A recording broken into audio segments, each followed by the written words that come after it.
we have a book, an excellent book that is really outlining a kind of post-mortem of what has happened so far in terms of civil society engagement, but also where are the opportunities, where are the challenges. I won't talk about that because I think the authors would do a better job in terms of doing that.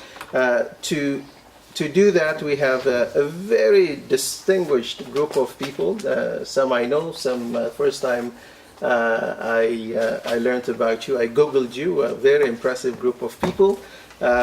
Peter Larsen, he's actually a lecturer on anthropology at the University of Lucerne. Denis is an old friend, ex-UNEP staff, currently vice president of Swissaid, but also a research associate with the University of Liège. Mark Halle, you don't need an introduction. He's kind of a bit of a father of sustainable development in many ways. It's always again, and it's always a pleasure to hear your views on sustainable development issues. We have John Hutton. He's the director of the Hoffman Institute, also honorary professor of sustainable resource management at the University of Kent, and a fellow at Hughes Hall College in Cambridge. But last but not least, we also have Liza Zogib, is director of DiversEarth, an NGO working at the interface of nature, culture, and spirit. Having said that, I will like to invite Peter for the next 10 minutes. If you could give us what is the rationale of this book and what are the key messages coming out of the book. Because it was all about the rationale faced with the kinds of challenges that we see in the environmental sector and the role that many of us, either by directly working with civil society or by observing what civil society does, have been thinking or challenging or questioning about how far are we getting, what are the issues, what are the challenges, what are the boundaries and opportunities.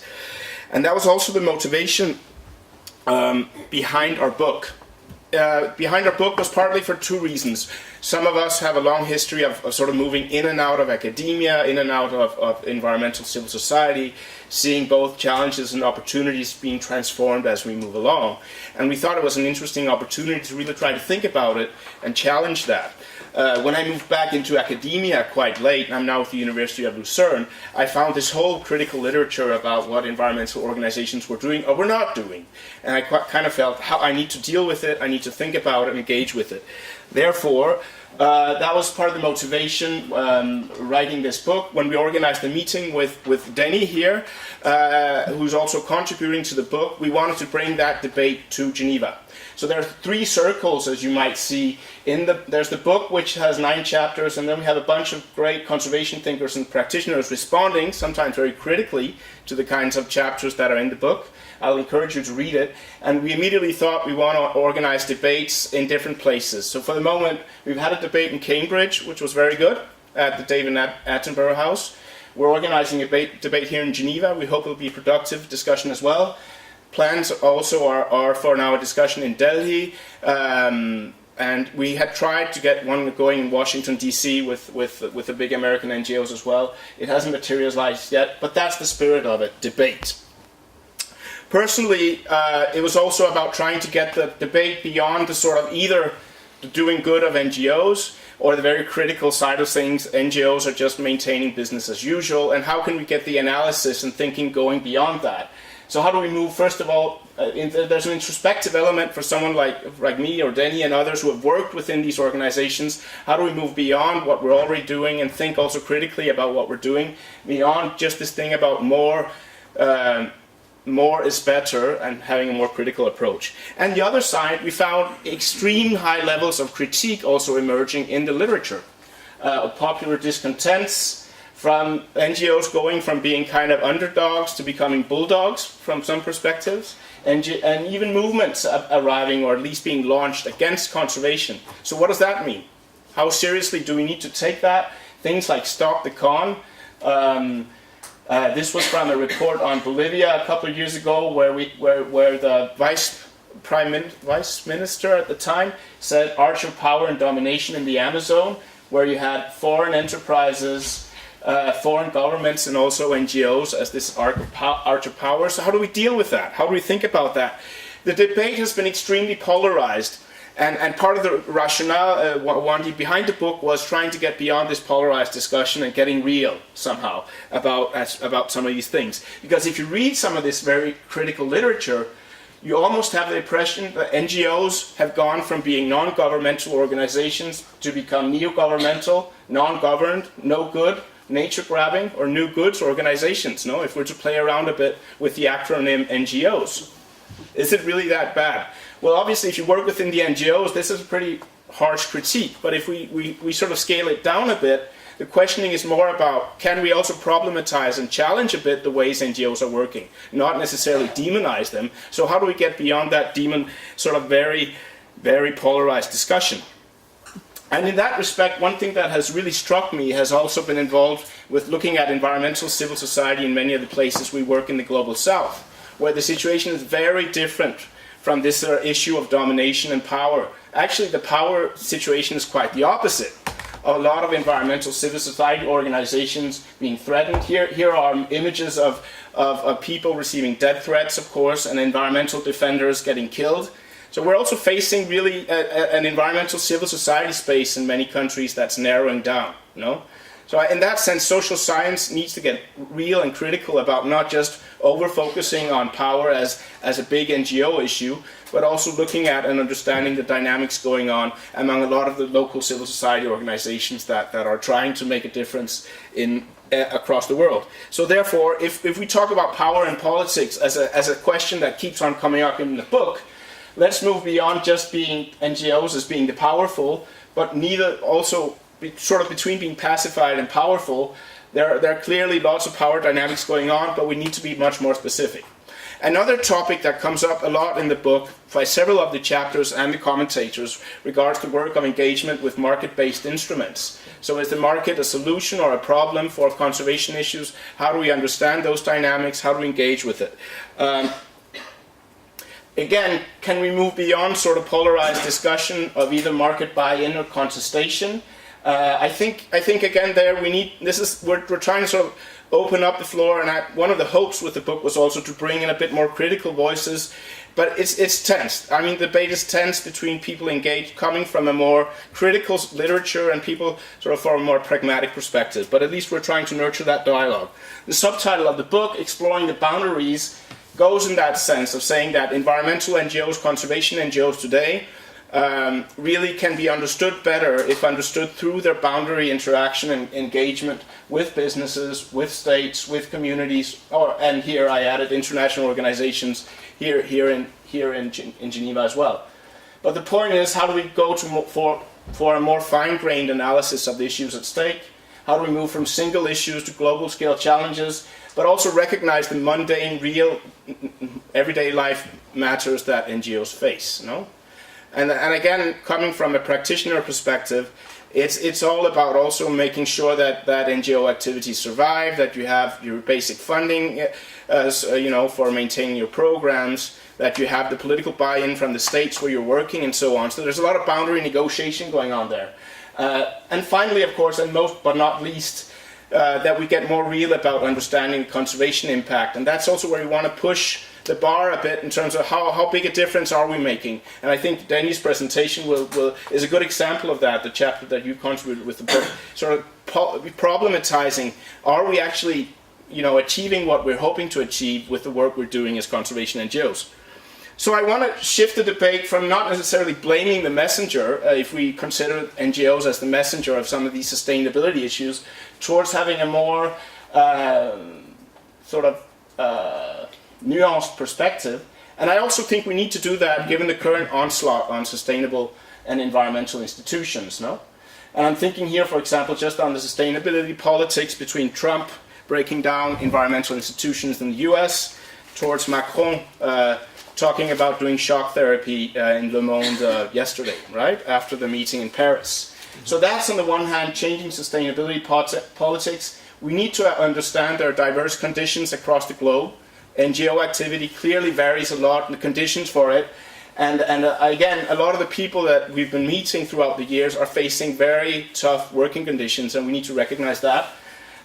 Changing funding priorities, declining ODA, growing role of philanthropies, private sector, shifting scales of agency. So I think, all of it, this is just a start with this book, but it's an attempt to say we need to have a more sober critique and thinking about what NGOs are doing, how they're achieving it, and so on. So deepen our reality check and also explore new boundaries of action. That was the spirit behind the book. I think it's a first start. It's not at all an end station in anything. Well, I'm really happy to and honored that we have so distinguished people to actually respond to it. But first of all, I think we'll move on with Denis giving a sort of talk about the chapter that you wrote. I will tell you about one of the chapters, thanks to Peter that he invited me. And then what is the context that, in fact, since 2012 we know each other because I was doing my PG, which was basically on the social roots of biodiversity loss, trying to understand the role of NGOs. And the conclusion is that that was quite bleak, explaining that NGOs basically are also part of the problem. But as Peter said, we need really to break down it is more like a general concern. And therefore, in that chapter, I wrote on specific issue on the voluntary agreements. Why voluntary agreements? We will say voluntary agreements are agreements between NGOs and private sectors telling we are going to provide and to create goods or services in a sustainable manner. We have that a lot in agriculture. For example, in soya, palm oil, cotton, biofuel, it has developed this last 15 years. And basically in the tropic it's very important because it's really always affect the agricultural production, and it's basically agriculture that is the main threat for forests in tropical country. I said you that because maybe you don't know necessarily well these voluntary standards, because you are more in the international intergovernmental system, but at the same time private, they not necessarily know what you are doing. That is always a bit the issue. And something that has really developed very much and is even competing now with the international intergovernmental process. Then when I analyze it, I just consider that, of course, NGOs in the end, they want to do something good, they want to achieve, but they have some limitations, which are especially their means and the goals really they assign. And based on that, I discovered that we really need to focus and discover that there are at least 4 types of engagements. And the first engagement is what we say the collaborative NGOs. Collaborative NGOs are typically WWF. These are NGOs that will work with the standards to try to improve it from within. Then they are members of the standards. They take a strategic position like vice presidents or members of committees. They also try to get some scientifically based knowledge. Then they try to improve the base of discussion. And finally, they also work within the standards to have more effective rules, standards that will then protect greenhouse gases or prevent greenhouse gases emission, and a rule on that, for example. That's a first set of NGO. The second is the opponent NGOs. They don't want to be part of the standard. They use more the standards as a platform for the public campaign. The most obvious one is Greenpeace. They will take all the information that the standards has it, and they will just look at it in detail and then target specific businesses. The third one is in fact the one that you don't necessarily know very well because they are a bit smaller NGOs. They are NGOs that really focus on territories or on species. Usually in the case of palm oil, they are the orangutans or great apes-based NGOs. These NGOs really focus on specific places. There are quite many, but they don't really care about if they are for or against the standard. What they care is really to protect a specific territory or a specific species. And therefore, they use different strategies. Sometimes they can be opponent, sometimes they can be collaborative. They are a bit, not so predictable as the 2 previous ones. And the third one are the septic NGOs. Septic NGOs, they are basically don't believe so much in the private standards, and so they think that private standards kind of goes that's quite dangerous to get in. And they are usually right-based NGOs.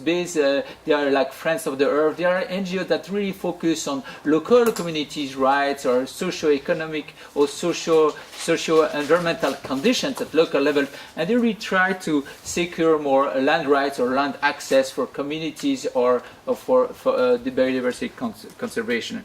And in fact, what happens is that these 4 different type of engagements, when you see what happens in the field after like 15 years, because the RSPO, for example, exists now since 2004, then you discover that any of these NGOs achieve the goals they wanted in 2004. And what has happened?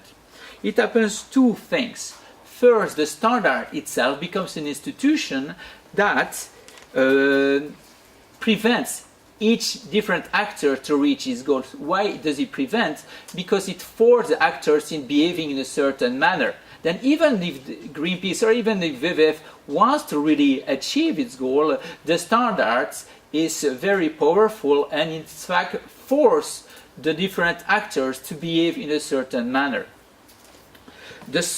And not only it prevents each actor to change his strategy, but also the standard itself prevents the different actors to collaborate. You know, for example, Greenpeace could collaborate with WWF or WWF with specific opportunistic NGOs or septic NGOs, but in reality, the standard, the way it's constructed and functions, prevent these actors to collaborate, because he even set up rules telling, no, this is confidential, you cannot collaborate. If you use that information that is within the standards or in outside world, we can even exclude you. Then the standard itself creates its own rules, preventing the different organizations to collaborate, which basically is a big problem, because as they cannot collaborate, they lose leverage, and leverage is key in political to get impact.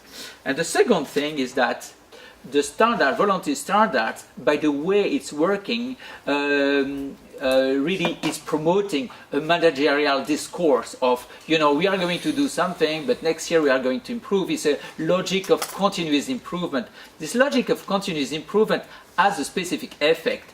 It in fact eliminates all the right-based NGOs that are telling, no, these are socio-economic issues that are so critical for a community. Why it eliminates them? Because these people are right-based. They are living. If they lose their forest, after a year or 2, they lose their way of living. They are expelled. Either they die or they go to the main camp. They go as poor people in the slums. Therefore, you know, this logic of continuous improvement, in fact, eliminates all right-based NGOs, and this is really problematic because it prevents them to get their rights gone on, and the other NGOs, they are in fact trapped in these ideas of continuous improvement. And why they are trapped? Because at the end of the day, the initial goals that are set up are always postponed and delayed, and therefore it doesn't really happen. Then basically you have this problem, which is basically comes the issue about, you know, we should not necessarily criticize the NGO as itself. It's more like the NGO entering in the system and trying to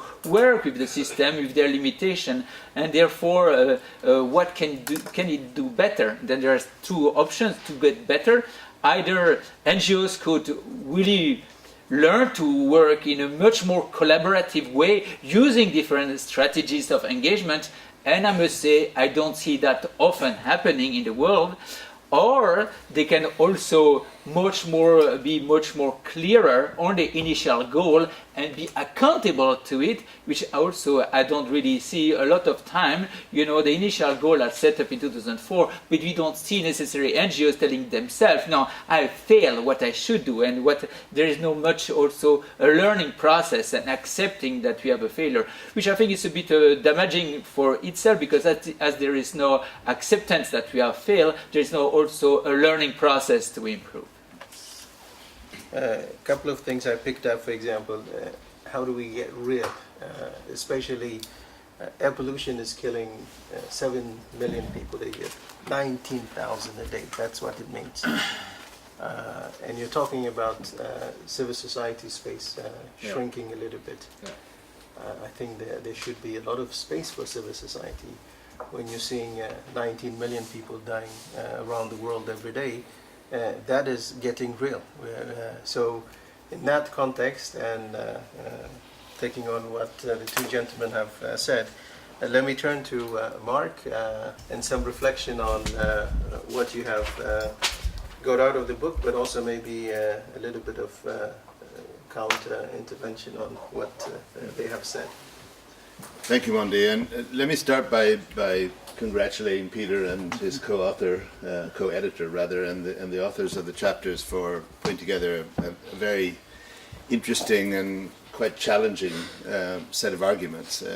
I think this book was greatly needed. It comes at exactly the right time in reflection around NGOs, and I find it very amusing that you've picked anthropology. I know you're in the anthropology department, so you have some obligations, but this notion of an anthropological study of conservation NGOs, I mean, it's not all NGOs, but of conservation NGOs, gives this sort of connotation of somebody out there with a notebook in an odd place coming into contact with people that are unfamiliar and that have a different culture and language and set of practices, and I think that's on reflection actually quite appropriate for as a description of the conservation NGO world.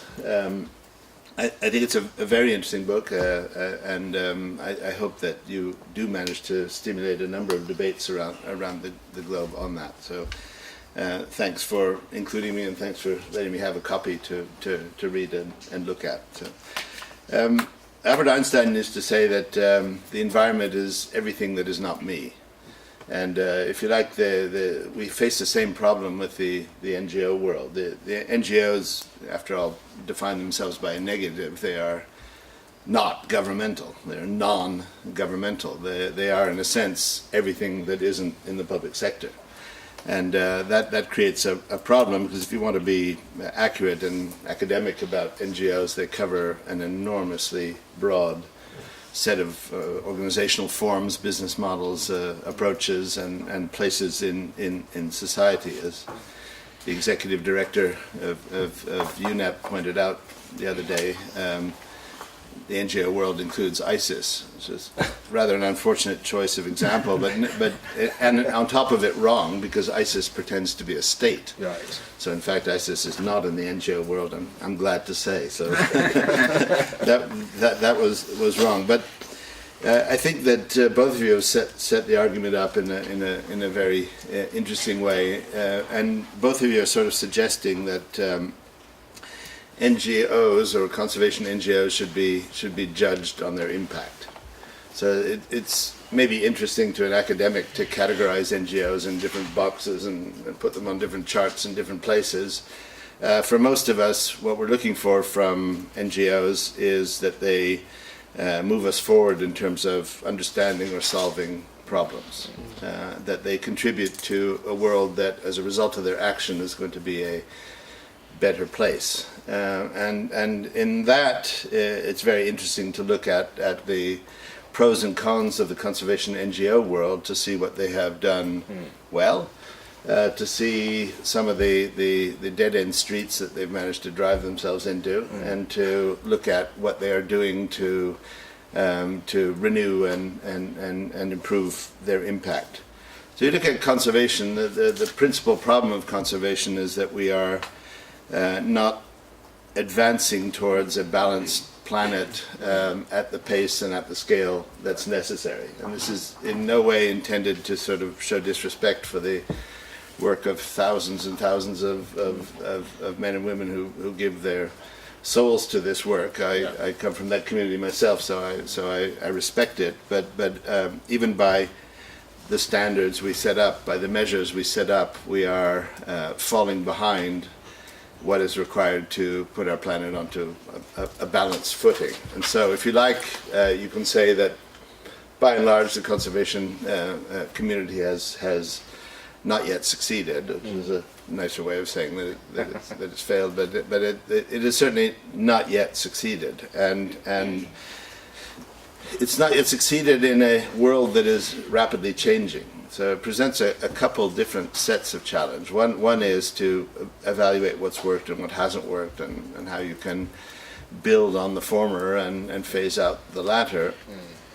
But the second also is to understand better what world that you're playing into, and in a sense to anticipate where that world is going and be effective by getting out in front of it. And I'll speak a little bit about both of those things. So The big problem facing conservation is not particularly direction, and not particularly access to skills or access to knowledge or access to analysis. I think on that front we're pretty good. I think we understand why ecosystems are breaking down. We understand why species are disappearing. I don't think there's a big mystery. It's not that we haven't figured out what's wrong. We have figured out what's wrong, and it's difficult for us to actually address it in an effective way at the pace and at the scale that's necessary. So locally, conservation can be very successful, can achieve great results, but those results tend not to last over time. They tend to be unsustainable, unfortunately. So what we need is approaches that enable us to accelerate the pace and increase the scale to the point where it's commensurate with the size of the challenge that we're trying to address. And the size of the challenge is very large.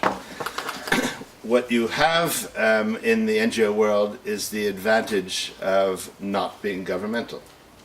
So governments work at a particular pace. It's intergovernmental organizations work at a pace set by governments. The Convention on Biological Diversity works at a pace that's rhythmed by its regular COPs, and so that's the rhythm that characterizes that particular vehicle. Yeah. And there's not a lot you can do about it. You can wring your hands, you can tear your hair out, you can criticize, but it's not going to change in any material way.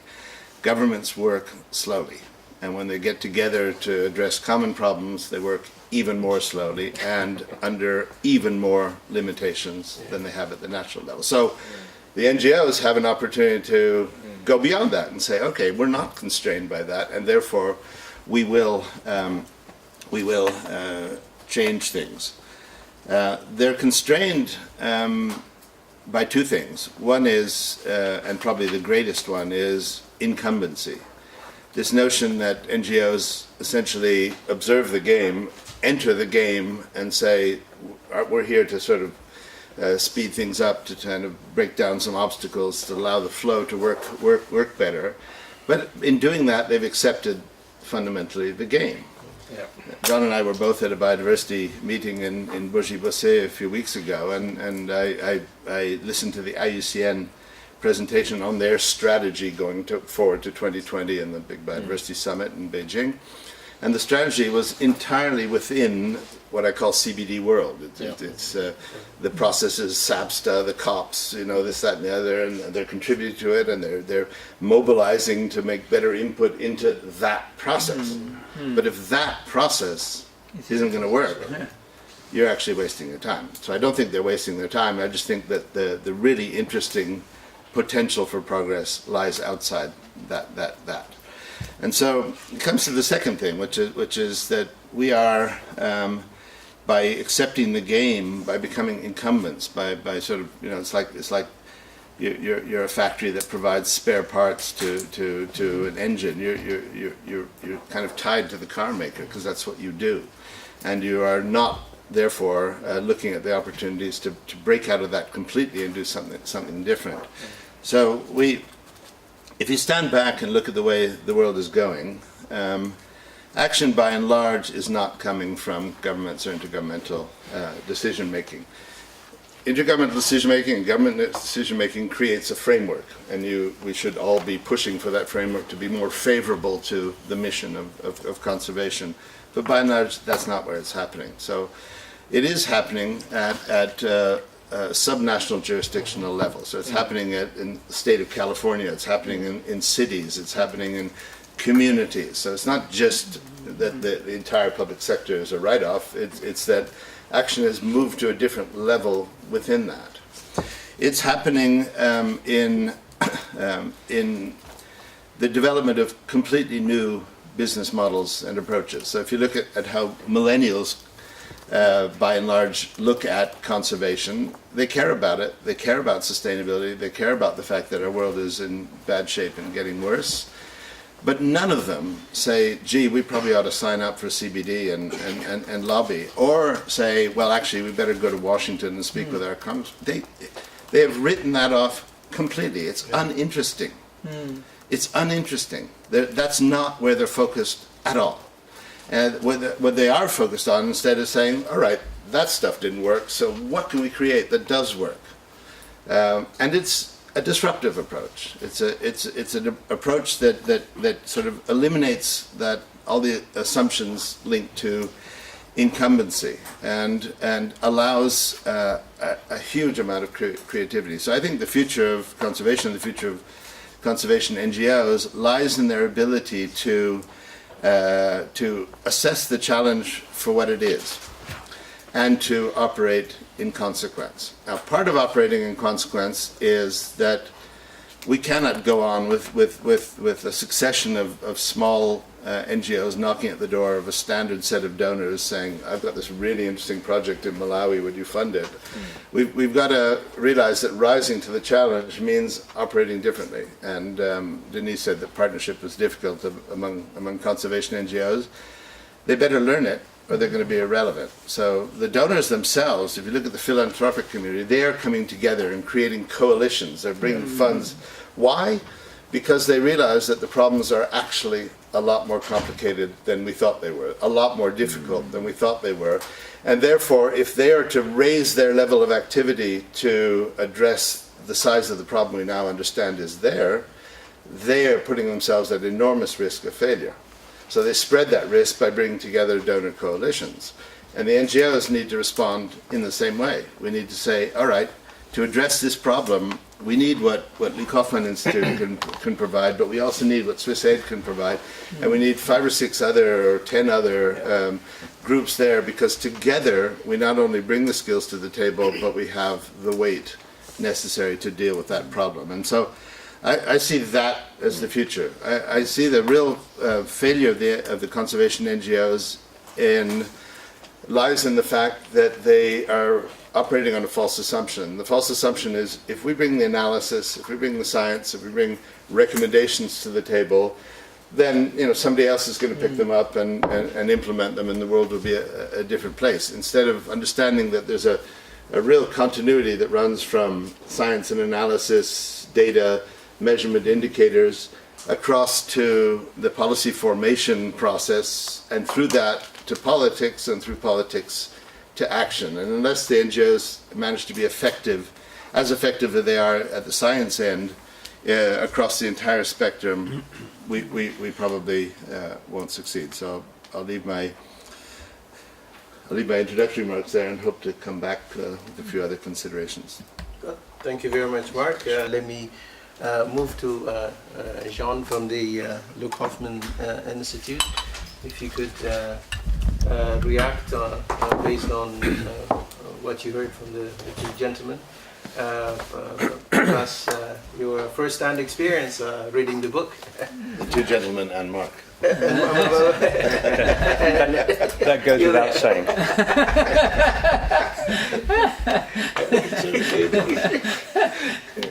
So, good morning, everyone. Bonjour à tous. So my name is John Hutton, and I work for the Luc Hoffman Institute. And I was asked to read the book and then perhaps say a few comments about it, make a few comments about it. I'd first of all like to say it was fantastic to have the incentive to read a whole book. I don't know about the rest of you, but it's a long time since I read a book from start to finish, particularly kind of an academic book, a non-fiction book. Normally I dip into them and pull out some of the short stuff and some of the messages, but I felt obliged to read this one from cover to cover. So well done for achieving that. Anyway. In terms of the book, I think it is a very, very worthwhile contribution, particularly to the genre of taking a social science, an anthropological look at particularly conservation NGOs. The book itself is interesting in that it's extremely diverse when you open the cover. There are some chapters that are over 20 pages, some very, very detailed case studies, one particularly by my old friend Emmanuel Nuasiri. And then there's one that's only 2 pages long. I can understand why it takes that form, but it is very interesting and was initially quite difficult to find my way through. But having said that, I think the important point to make is that the study of let's stick to conservation NGOs, but I think NGOs in general is important, because as the book points out, others already have made it clear, Bill Adams from Cambridge in particular, that when you get an institution as large as, say, WWF, and I use that because it's based here in Switzerland, or the headquarters of International is, it inevitably has influence and, if you like, power. I don't think anyone working for WWF would believe they have power, but it depends how you define it, and certainly compared to some small rural community in Zimbabwe, it has power and influence. And I think in many cases these institutions unwillingly change things, or unknowingly, let's say. It's not necessarily intentional. Some things they're setting out to change, some things they change unintentionally, and that's really worth looking at, because large NGOs, particularly in the conservation sector, but I'm sure it's the same elsewhere, essentially define the product. They create the need, or emphasize the need, and then they also, if you like, establish the legitimacy of the product and the need. In other words, they self-legitimize. And I think, in society that's always a dangerous situation to be in. So I applaud the way, the idea of studying and looking at these institutions. There's a but coming, you may have guessed, or however. And actually, again, the book is very honest, and there is a quote from Brosius. I mean, there are a number of people who have been doing this for many years and have made a career out of it, about looking at conservation NGOs. And one of them, Brosius, says in the book that it's often considered by the recipients, particularly, that the criticism is corrosive, irresponsible, and without validity. And he's right. The community which is being studied does feel that a lot of the criticism is corrosive, irresponsible, and without validity. The book does look at this, but I don't think in many ways it makes a strong enough contribution. My own observation is that in many cases, well, put it this way, if the anthropologists weren't studying big conservation NGOs, but they'd gone to Papua New Guinea to study some tribes people, and they were as judgmental as they are about conservation NGOs, they would lose their tenure in a university, because they study NGOs and they are judgmental. If you went to a village in New Guinea and you said, oh, they sell feathers or exchange feathers, or they eat animals and it's terrible, that wouldn't be considered to be legitimate anthropological study. But you can go into an NGO and you can say they're terrible. They work with companies. They work within the market system. The dominant, I may add, philosophical paradigm, of neoliberalism. They work within that. This is terrible, right? So I think there's a real problem there.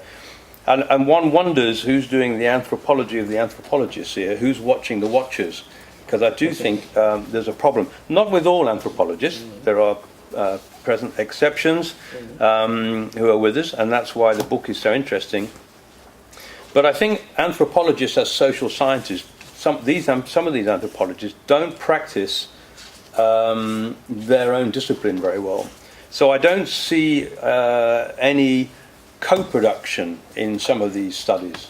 They don't work with the NGOs to co-produce and bring other voices in to work through this, which would also have the advantage of allowing the NGOs who are being studied to understand what is going on. There's a big gulf in language between the disciplines and so on. I don't see them being very reflective of their own work, and certainly not reflexive, where reflexivity is deemed to be a distinct asset in the social sciences. And there seems to be no attempt to socialize their work. In other words, the engagements with the NGOs where it has happened has often been very clumsy and inadequate, and I know that from personal experience. And so I think all of that package, so there is a genre of study which I think is judgmental. And what it comes down to, and you would think that the anthropologists would understand this, is that these two communities have different values. Right? There is a class of culture, it's a political struggle in a way, which I don't think anthropologists necessarily should be engaged in.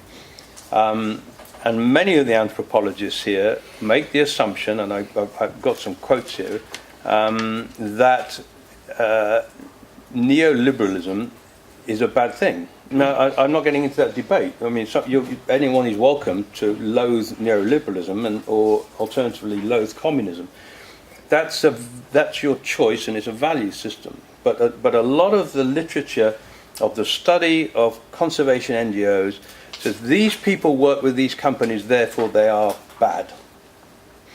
What is not exposed is that if you're an NGO working on conservation and there's a very large extractive industry who's going to make a very big hole in the ground in a very important place to some people,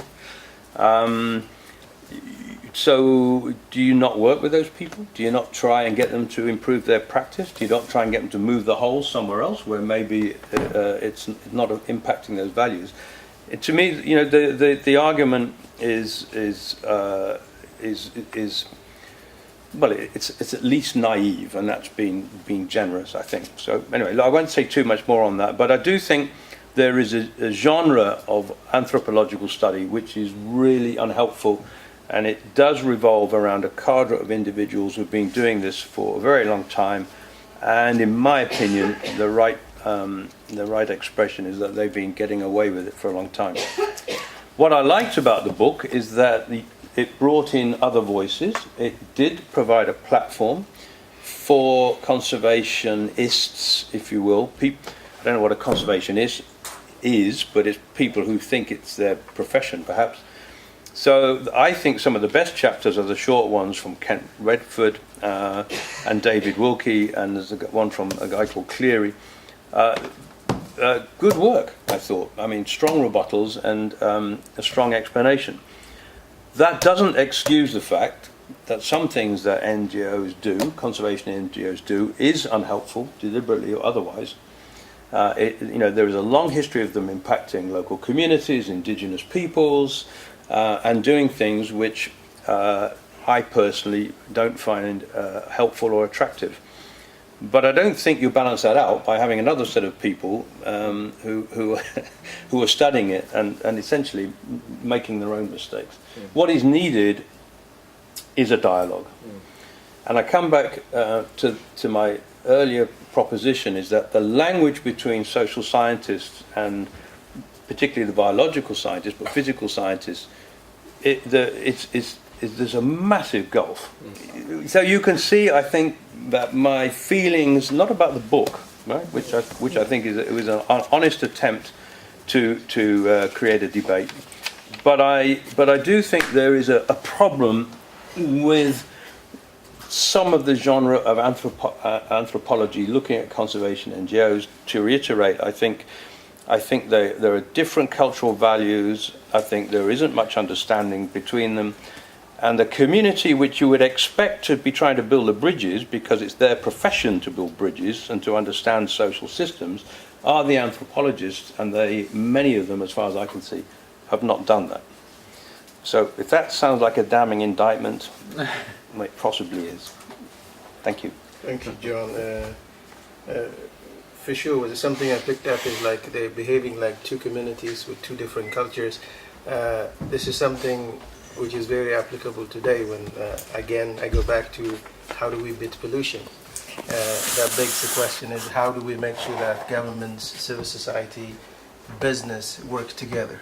And I hope we will find an answer. You sound like a neoliberal. Yeah, maybe I am. So I think it's still in that context, how do we make sure that we build that common culture for common purpose? How do we beat pollution? having said that, let me move to our third respondent, to Liza from the DiversEarth. I'm really well done for creating this space for reflection. And this reflective space, I have to say, having been in conservation, this conservation sphere with its boundaries for almost 20 years, the space for reflection, not just thinking through different strategies, but real reflection and deep inquiry is generally missing. So, in terms of my own background, I've come from a big conservation organisation, left that through frustrations, and started a small organisation based on energy, trying to do things a little bit differently. And I'm wondering, have we really figured out what is wrong? And I think that if we could possibly have a really meaningful inquiry into, the real root causes of the immense challenges that the world is facing in terms of our planet and its destruction, then I think that would be good. And a real reflection means thinking deeper than the structures. It means looking at humanity itself, I think. What I found over my years in this sphere of conservation is that definitely we're missing something. Something is not right. And I think in organizational speak, it's always said, oh, we're winning some battles, but we're losing this war. Which is true. But there's never any then deeper reflection into why that's the case. I remember when I first started with WWF, an old wonderful colleague came back into the organisation. He didn't obviously care anymore, nearing retirement, and he said to the whole staff, he said, we've been in this Congo basin for the last 30 years, we've spent this amount of money, millions of Swiss francs in this place, it's a disaster. What's going wrong? Never was there any proper reflection on what was going wrong. So I think I welcome this opportunity for the beginnings of a more meaningful dialogue. And I think Kent Redford's paper on misreading the conservation landscape was a very thought-provoking one. And part of his conclusion was that conservation isn't obviously just natural science. It's about politics and power, it's about people, societies and history, it's about morals and values, and it's about how people view the world and make decisions. But then it kind of was left there. So more reflection, what does that mean? What's he getting at there? In terms of what he's raising there are really the big questions of life, right? How do people, where has this irresponsibility come from? What's the nature of mind? What's the nature of thought? What's the role of knowledge in making things better? All of these very deep and difficult questions that conservation organizations naturally don't have the time to reflect on. But I think it's something that within our small organization we're reflecting on a lot. It's funny you mentioned ISIS. It was Eric Solheim. Okay. but really, Al-Qaeda, for instance, recently put out a declaration that all of their members should be planting trees. So another conservation NGO on our map of NGOs. I don't know. So many. There are many challenges, definitely. I think we are often missing the bigger picture. I remember in 2003 there was the World Parks Congress in Durban, right? I don't know if anybody was there, but it was opened by Nelson Mandela, making it super inspirational. And then, it followed with all of these presentations and sessions and everything. And I remember being at the back of one of those halls of the many presentations that were going on. And an Indigenous person from the United States was standing next to me, and he just said, "They're all missing the point." And that's really stayed with me. And I was always looking within my time with the big organization, are we getting it? And always missing the point. So I think that this space for reflection is particularly welcomed. I think that there's a whole problem in that we are, as conservation, well, I wouldn't even consider ourselves as a conservation organisation, but the conservation movement, I think, is polishing structures, but not getting to the depths of the issue. And the issue here is that the human beings have created this rotten society that we live in, right? And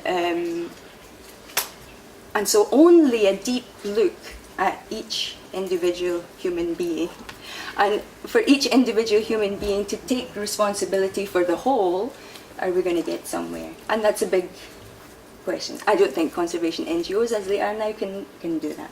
So are we going to continue to polish the structures, put out some fires here and there, or really get into the bigger problems? So I think that's the debate I would certainly like to have, and that's a challenge.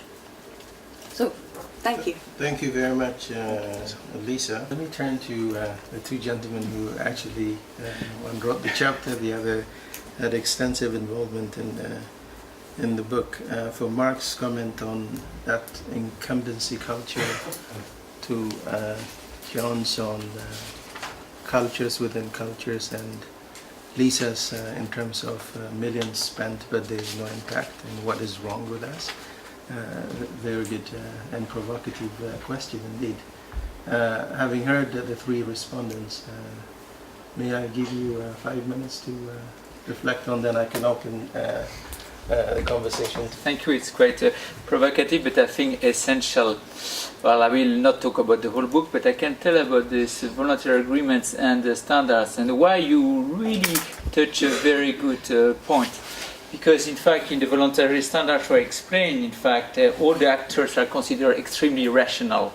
That's exactly their setup. Different actors, NGOs, private sector, they have to work as a strategic actor, having the best assets and try to influence the debate, and then to influence the standards to get towards sustainability. And you discover that the way itself, where the setup, if you adhere to that, you in fact are embarked in a certain regime, in a certain way of operating that in fact impedes you. It impedes you for two things. First, because you are narrowing your spectrum of worker, you work only with this so-called business that want to improve, and it's only a part of the problem, not the whole palm oil sector.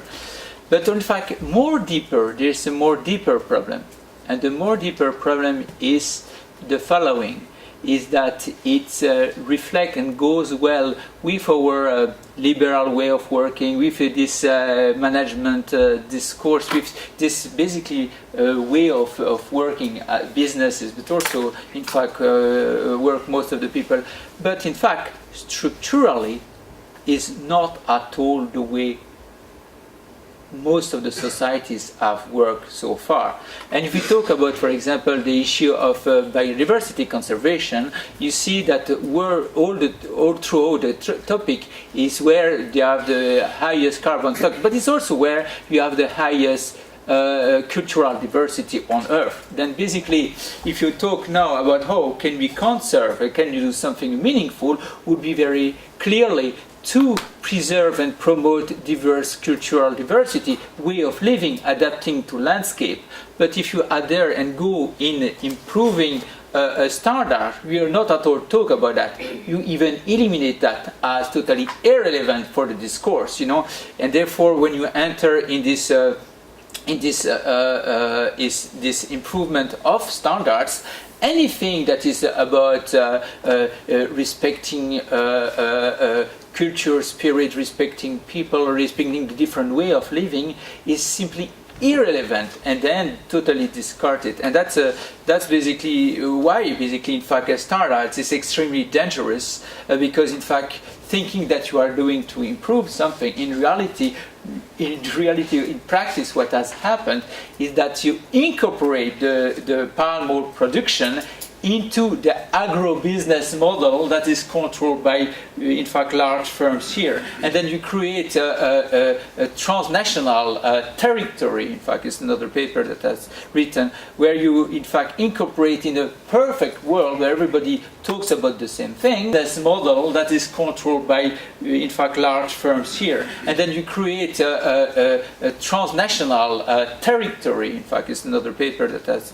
written, where you, in fact, incorporate in a perfect world where everybody talks about the same thing, but in fact doesn't really consider the local issue and respect neither the ecology of the situation and nor the different social ties of people have with their communities. Therefore, I think you touch two fundamental points. One is this ethical issue bringing alive that is quite deep in how we adapt to local reality. And the second thing, as you say, is to think a bit outside the box. And we need to, if you want to address palm oil sector, it's quite clear that you need to work on palm oil issue with different actors, whoever they are, and not necessarily focusing on these specific standards, which basically turn you in a very narrow mindset. Yeah. Thank you, Peter. Okay. Well, first of all, let me thank you, Denis, and thank you really for these three readers for taking the time to go from A to Z, John. And I hear you, and you probably don't have time. And I wanted to say, actually, the spirit of the book was also inviting comments from, and I'd say that we had at least 7 or 8 key conservation players as well who committed to try to actually read it and give response, but at the end had to say sorry, we got caught up in this and that and weren't able to do it. So we're also continuing. The book is really in that spirit. I felt it was such a pleasure to listen to all three, and the frankness and the kinds of issues came up. I'd like to try to just take a few of them and respond to it. Liza, I'll start with you because I'll take it backwards. Your idea of saying we need to just polish not just looking at polishing structures but getting to depth, I think it rings, it resonates with some of the things that Mark is also trying to sort of raise and saying, how do we really get real? Again, this was what Wandy was saying also, and we were trying to talk to about the kinds of challenges we're facing with conservation today. I think it's a real issue, and I think civil society is one of the key places to try to answer that question. I think the part of the aim with the book was also to get the institutional reality of civil society and conservation organizations to be part of that problem analysis and not just looking at it from the outside. And I think you sharing that experience, personal experience, also moving from working with a big international organization towards creating your own structure is also part of that sort of perhaps not always explicit way of sort of articulating some of these, both through words and through action, that we work out things. Many of the conservation professionals I work with also simply don't have enough time to sit down and write a lot of these things. But I think we need it, and I think the need to bridge with social science is critical. So to move on to sort of John's comments and your indictment, and also critique in the sense of the book, to some extent shows that we're not quite there yet in terms of what we want to do in terms of bridging. We're still in quite of a polarized situation, and I think that's an issue we need to deal with. And I think what's the issue here? I mean, part of it's, of course, it's never fun to have someone criticize you, and there's that aspect of it. It goes both ways. There's the aspect of language, that we speak different languages. There's the aspect of us being caught in either theoretical or conceptual straitjackets. And I think that goes both for anthropologists or social scientists as much as it might go for conservation professionals as well. That sometimes, and we both need to deal with it and dialogue around it. And of course that will involve some kind of tension. And I think it's a productive tension that's worth addressing. And we might be able to address that through having more of these conversations, but also perhaps through more engagement. So what you said was strange that some of these chapters were so short, some of them 2 pages. This was how much we could sort of hope to get from a lot of people working in the conservation community to respond to some of this. No, I mean, people literally, you know, and yourselves included, probably, had we solicited you, have difficulty finding time to do the reading and do the writing. No, and that's a challenge for me. But I think the key issue is that we certainly also, and I wanted to use the book also in that respect to challenge our own conceptual straitjackets within the academic community as well. Certainly we might say, you know, I think that there are limits to how far you can get in critiquing a given practice of being liberal and so on. We need to engage much more sort of broader sets of theoretical frameworks to engage some of this. So I hear you, but I also think that you know, this is part of a longer process, as you say. Many people have made a trade out of this, but I would say many people have dedicated the time also and field work to try to understand NGOs as part of that dynamic and not sort of observing from the outside. I think the reflexivity is there, but we probably need more of it.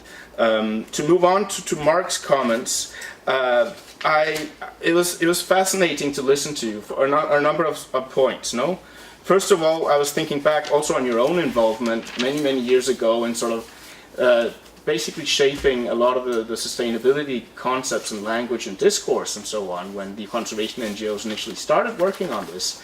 And somehow what we're facing today is a situation where a lot of these concepts and the institutions we've set up have been normalized, you know, we've got multilateral environmental agreements, as you say, with their own rhythms and the conferences of parties.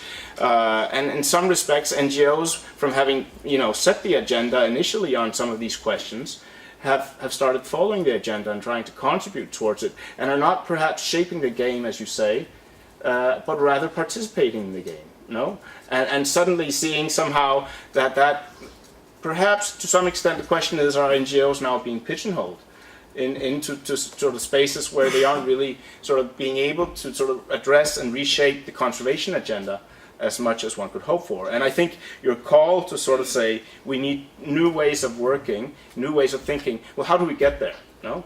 And I think one of the things that comes from the book, both from the chapters, but also one comment from, I think it's Diane Russell, who was a senior social scientist with USAID, saying there is this institutional dimension of NGO work, and we need to take that seriously. Somewhere else, I think I speak of it as, you know, these are mundane issues in terms of, you know, getting organizations to work, financed, run, and so on. We get caught up in all of that, and that somehow, well, you're putting a strong word on that, Liza, by saying we're just polishing structures, but we're also, it's part of it, no? I mean, it's people with jobs, it's careers, it's all that as well. And that does create some kind of an institutional constraint to also perhaps rethinking how we might sort of reshape the way conservation NGOs respond to sort of redoing. It's not simply, I mean, I think I love the thinking of sitting down and saying we need to reshape this and redo it, and we need to do that, but we need to take into account also the institutional constraints that are impeding us from getting to that point, and that's where it gets complicated. I'm very, you know, thrilled to have this kind of response to a book. I couldn't hope for more. I hope it'll live on, and I'm keen actually also to see how we can pursue that conversation. And I hope also it will have stimulated questions in our audience. The hope is really to also broaden this conversation and sort of not having it a life of its own, but really saying we need to rethink here. And I think the contributions that we have in terms of calling for new ways of working, calling for new business models, as you say, in this issue of the incumbency, Mark, is absolutely fundamental in that respect. So yes, thank you for that. Thank you, Peter. Now let me open.